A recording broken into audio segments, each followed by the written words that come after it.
একাংশ লোকে অসমখনক অশান্ত কৰিব বিচাৰিছে।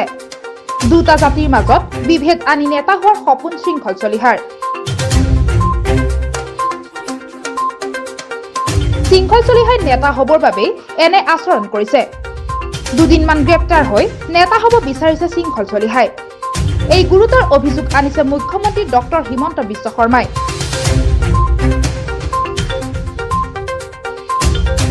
শৃংখল চলিহাৰ কথা পতাতকৈ নপতাই ভাল বুলিও মন্তব্য কৰিছে মুখ্যমন্ত্ৰীগৰাকীয়ে।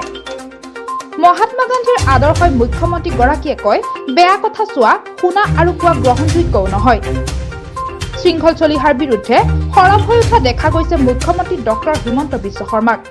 মই ভাবোঁ যে আমি অসমখন এতিয়া উন্নতিৰ পথত আগবাঢ়িছে। মহাত্মা গান্ধীয়ে কোৱাৰ দৰে বেয়া কথা চাব নালাগে, বেয়া কথা শুনিব নালাগে, বেয়া কথা ক'ব নালাগে।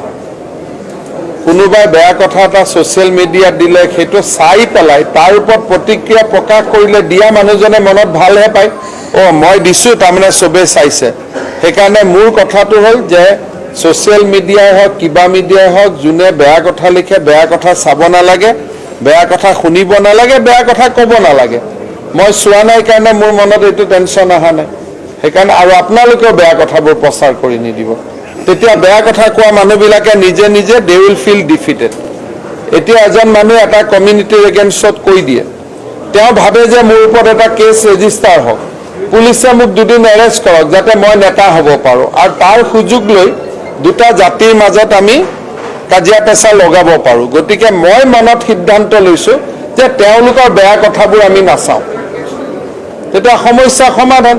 এইবিলাক হৈছে ভৱিষ্যতে চান্দা তুলিবৰ কাৰণে মানুহ কিছুমানে হিৰো হ'ব খোজে।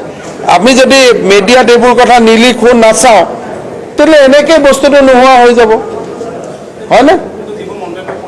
মই ক'লোঁ নে নাচালেই হ'ল, আপোনাৰ নাচালেই নোহোৱা হৈ যাব।